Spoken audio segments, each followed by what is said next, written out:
여러분 안녕하십니까? 광주 MBC 뉴스데스크입니다. 아파트 붕괴로 노동자 6명이 숨진 광주시 화정동 아이파크 아파트 붕괴 참사가 발생한 지 1년이 됐습니다. 우리 사회가 책임을 제대로 따지고 단죄할 수는 있는가? 유가족들은 이런 의문을 갖고 있는데 여기에 자신 있게 그렇다고 답할 수는 없을 듯합니다. 오늘은 이 소식 집중 보도합니다. 먼저 우종훈 기자입니다. 도심 한가운데 신축 아파트가 무너져 내린 광경은 악몽이었습니다. 이 참사로 실종된 작업자 6명이 숨졌습니다. 광주 화정 아이파크 붕괴 사고가 발생한 지 1년이 됐습니다. 사고가 발생한 건물과 현장은 일부를 천막으로 가려놨지만 지난 참상을 그대로 보여주고 있습니다. 추모식을 통해 한 명씩 이름이 불려진 희생자들은 생계를 위해 일하던 무고한 가장이었습니다. 지난해 현장 영상이 나오자 가족들은 참았던 눈물을 쏟아냅니다. 사고로 하늘로 떠난 아버지에게 아들이 못다한 말을 전합니다. 잘 지내십니까? 저희는 살아있기에 그저 살아가고 있습니다. 희생자 가족들은 현대산업개발 등 책임자에 대한 엄중한 처벌을 촉구했습니다.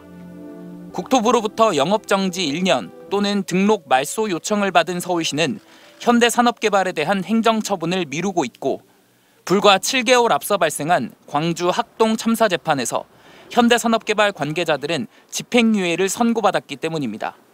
현재 진행 중인 화정 아이파크 붕괴 참사 재판에서도 현대산업개발은 직접적 책임을 부인하고 있습니다.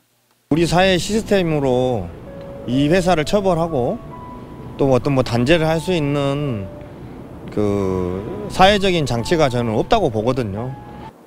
희생자 가족들은 오는 3월 본격 시작될 철거와 재건설 공사가 안전하게 이루어지도록 감시하겠다면서 화정 아이파크 사고를 포함한 사회적 참사가 누구에게나 벌어질 수 있는 일이라는 시민들의 공감을 바란다고 밝혔습니다. MBC 뉴스 우종훈입니다. 아이파크 아파트 붕괴 참사 이후 1년이 지난 지금 공사 현장은 얼마나 달라졌을까요? 실제 아파트 공사 현장에서 일하는 이들의 이야기를 들어보면 안전 불감증은 여전하다는 게 일관된 목소리입니다. 이어서 임지은 기자입니다. 층수를 높이는 공사가 한창인 아파트 현장입니다. 구조물의 무게를 지탱하도록 세워진 동발이 위아래로 콘크리트 덩어리들이 설치돼 있습니다. 그런데 여기에 사용된 콘크리트는 한국 산업표준 지침을 지킨 강도가 짱짱한 콘크리트가 아니라는 게 현장의 증언입니다. 조그맣게 하다 보니까 이제 아침에 바로 탓을 시작 못하고 이제 5시간 넘어지고 하면은 그런 부분에서 부실 우려가 있는 것도. 지침에 따르면 레미콘에 담긴 콘크리트는 섞인 지 1시간 30분 안에 사용해야 하는데 3시간이나 4시간이 지난 뒤에 부어지고 있다는 겁니다. 섞은 지 1시간 반이 지나서 딱딱해진 콘크리트를 사용하려면 물과 시멘트를 다시 부어줘야 하지만 돈도 더 들고 시간도 더 걸리기 때문에 그냥 붓는다는 겁니다. 시멘트가 더 들어가면은 단가도 올라가니까 큰 현장은 억대가 넘죠. 싼 레미콘으로 좋은 품질을 계속 내라고 계속 압박이 들어오다 보니까. 불법 하도급은 어떨까? 지켜야 하는 도급 절차와 제도는 지금도 무시되기 일쑤입니다. 시간이 없다는 이유로, 비용이 더 든다는 이유로 외국인 노동자를 구해서 공사 현장에서 투입하는 일은 전국 곳곳에서 일어나고 있습니다. 외국인 근로자를 근로를 하지 않으면 그 전문업체나 밑에 하도급 업체에서는 어떤 단가나 그런 부분을 맞춰 먹기가 힘들다라고 해요.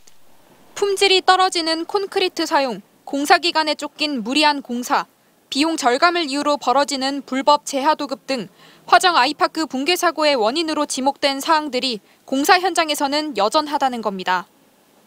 무리한 속도전이 여전한 현장에서는 화정 아이파크 붕괴 사고가 언제 어디서든 다시 일어날 수 있다고 경고하고 있습니다. MBC 뉴스 임지은입니다. 2021년 학동 참사, 지난해 화정동 참사 등 대형 사고가 잇따르자 광주시는 안전을 총괄하는 컨트롤 타워를 만들기로 했었는데요. 사고 이후 얼마나 잘 돌아가는지 확인해 봤더니 컨트롤 타워는 온데간데 없고 담당 공무원들은 자기 일이 아니라며 떠넘기고 있었습니다. 계속해서 김영찬 기자가 현장 취재했습니다.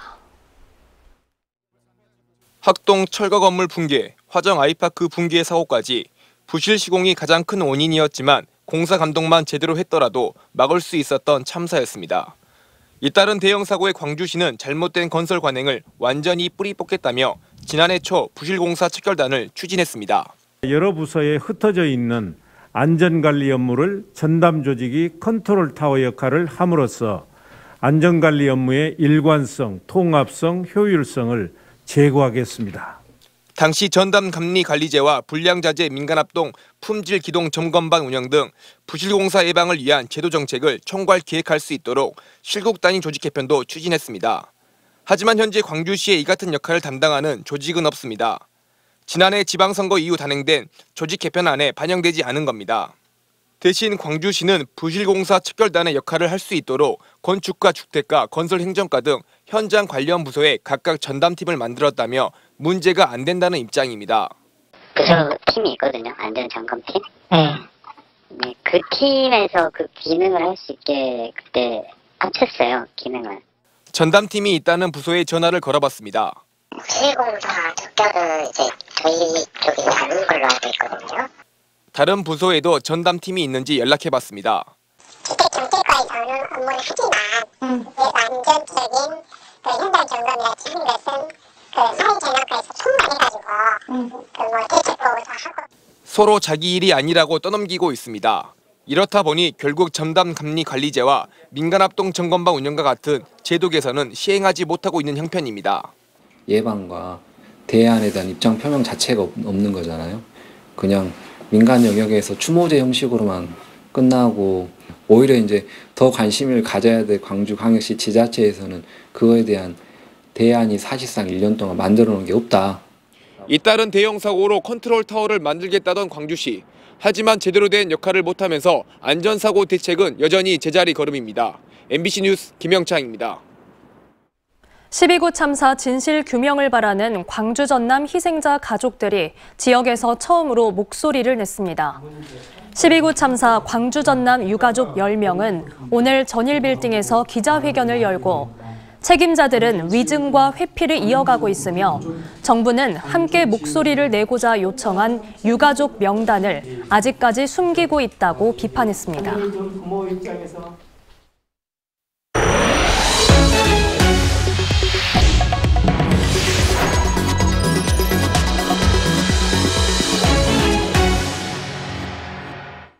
초고령 지역인 전남의 사회복지 예산 비중이 전국 최하위인 것으로 분석됐습니다. 전라남도는 도민에게 힘이 되는 행복 공동체를 강조하고 있지만 현실은 다른 게 아닌가 싶습니다. 보도에 김진선 기자입니다.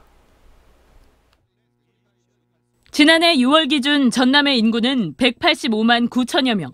이 가운데 45만 명 이상, 24.7%가 65세 이상입니다. 고령화는 갈수록 심화하고 청년들은 떠나는 상황에서 전라남도는 도민에게 힘이 되는 따뜻한 행복 공동체를 표방하며 도민 복지를 강조해왔습니다. 어려운 도민들의 삶이 더 나아지도록 하나하나 더 세심하게 챙기겠습니다. 그렇다면 전라남도가 행복 공동체를 만들기 위해 예산은 얼마나 투입하고 있을까? 지난해 본예산 기준 전남도가 사회복지에 쓴 예산은 전체 예산의 22.3%, 전국에서 최하위입니다. 전체 예산 규모를 주민등록 인구수로 나눈 주민 1인당 세출 예산액이 1,200여만 원으로 전국에서 가장 높은데도 정작 도민 복지에는 인색했던 겁니다. 전남의 재정지표 분석에 나선 민주당 전남도당 남도지역 혁신정책기획단은 노인뿐 아니라 청년정책과 출산, 보육 등 복지예산 재점검이 시급하다고 지적했습니다. 출산, 육아, 이런 것들이 도심 지역보다 훨씬 더 잘 돼야만이 우리 어떤 그 전남 지역의 인구 소멸이라든지 지역 소멸에 대응할 수 있는. 이 밖에도 전라남도는 자체 수입의 37.4%를 인건비에 쓰며 인건비 비율이 광역 지자체 평균을 크게 웃돌았습니다. MBC 뉴스 김진선입니다. 장성군과 구례군의 초등학교 신입생 2명의 소재가 파악되지 않아 경찰이 수사에 나섰습니다. 전남교육청에 따르면 2023학년도 초등학교 신입생 14,000여 명 가운데 예비 소집에 불참한 1,400여 명 대부분의 소재가 확인됐지만 구례와 장성 지역 예비 초등학생 2명은 연락이 되지 않고 있습니다. 경찰은 연락이 끊긴 어린이들의 주소를 토대로 탐문을 벌이고 있습니다.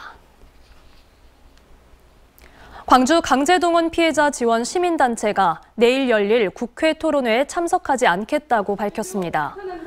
일제 강제동원 시민 모임은 성명을 내고 외교부는 보안을 이유로 토론회를 하루 앞둔 오늘 오후까지도 정부 입장을 담은 발제문을 제공하지 않는 등 피해자 측을 들러리로만 세우고 있다며 불참의 뜻을 밝히고 일정 중단을 촉구했습니다. 오는 4월부터 펼쳐지는 광주 비엔날레에 9개 나라의 국가관이 운영되는 파빌리온 프로젝트가 진행됩니다. 광주 비엔날레 재단은 이번 비엔날레가 진행되는 4월부터 7월까지 광주 도심 곳곳에서 네덜란드와 스위스 등 9개 나라의 문화예술기관과 광주의 공공미술기관, 또 사립미술관이 공동으로 주관하는 연계 전시가 비엔날레 본전시와 별개로 펼쳐질 예정이라고 밝혔습니다. 전남도립 전남학수기 2023년도 신규 입사생 160명을 모집합니다. 모집 인원은 남자 104명, 여자 56명으로 광주시와 인접시군 소재대학의 신입생과 재학생, 그리고 졸업한 지 2년이 지나지 않은 졸업생이 지원할 수 있으며 월 11만 원의 생활비로 식사와 통학버스를 이용할 수 있습니다.